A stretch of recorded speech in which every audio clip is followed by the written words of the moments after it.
in France at first to train the French military, to help them in, in the army and stuff. It actually came from a word called parkour ear, which means to go over, to go through. That's pretty much how the Americanized version of the sport came to be. Parkour is getting from point A to point B in the easiest, most efficient way possible by jumping, flipping, and vaulting over, under, through, and around obstacles. I've honestly thought about that a lot. When you look at people like David Bell, who are in their 50s now and are still doing two-story roof gaps and stuff, that makes me feel very comfortable in my old age. I mean, I see a lot of people in their 40s, even 50s, doing parkour for a long time, so I'll do it until I literally cannot do it anymore. I've been doing parkour for about a year now. I'm planning to be doing it for as long as I can, literally until I'm old and not able to move anymore, pretty much. I won't be doing it till then.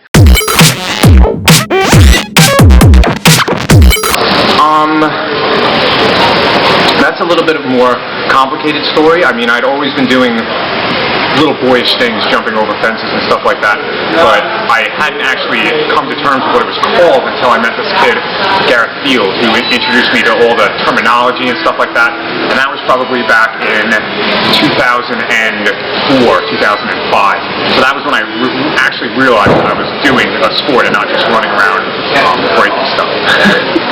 So the story of how I came about parkour was a really different story. It's a lot different than I think most people's stories would be. For me, I was looking online for a gymnastics place to go to, and I found this place called 5 Star. I was looking on the website, and I saw this tab for parkour, and I was like, what is parkour? So I clicked on it, and I started searching through what the definition of it was, and I was like, this sounds really cool.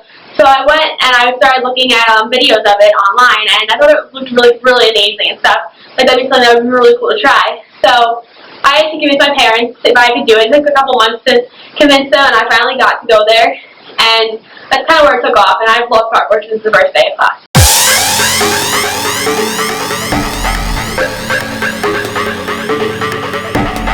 Oh man, that's a tough one. I don't know if you could really call this a parkour trick, but really the main draw for me with parkour is just the air time. I mean, with all the flips that I do and stuff, I really, really enjoy just dropping, just taking air time. That's what I do it for. I just love jumping. I find that a lot more of the spirit of parkour helps with a lot of just regular things you have to get over. I mean, it's very cliche when people say overcoming obstacles, so I don't really want to say that, but parkour, it makes you a little bit more mature. I see a lot of kids who are 13, 14 years old that are just trying to become, young men already, and I just feel like a lot of sports don't really help that kind of progression, but I mean, there's a lot of spirituality in parkour. I mean, I see so many people get heavy into Buddhism and stuff like that. It just ties in with the terminology and just the philosophy of parkour so well. What makes parkour different from other sports? I think parkour is different from other sports because other sports you're probably either going to be really just training in one central place, you're doing the same thing over and over again. Like in football, basketball, you have plays. In parkour, you have free creativity to do anything you want, and you're not just training in a gym.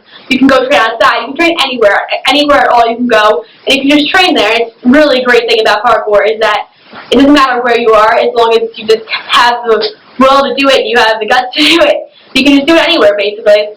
I think that's the thing that really separates parkour from any kind of sport at all. You're not just doing the same thing over and over again. You can be creative with it. You can be spontaneous. It can be anything at all. And I think that's what makes parkour a lot different from maybe other sports where you're flipping and stuff too.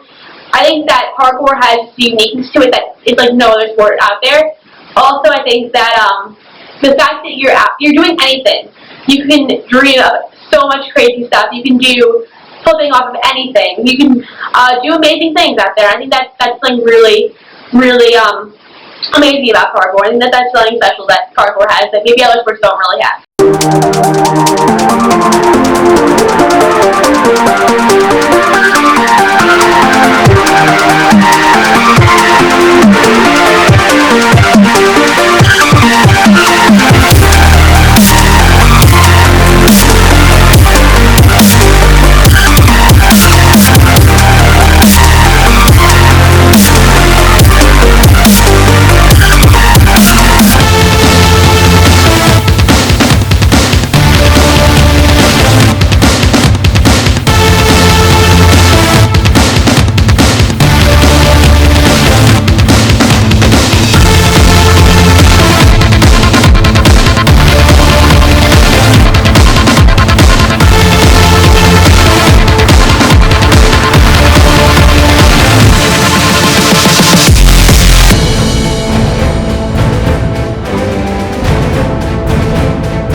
concentrated power of will, 5% pleasure, 50% pain, and 100% reason to remember the name.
Let's go!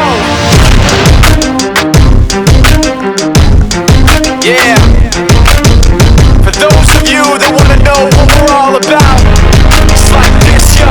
This is 10% luck, 20% skill, 15% concentrated power of will, 5% pleasure, 50% pain, and 100% reason to remember the name.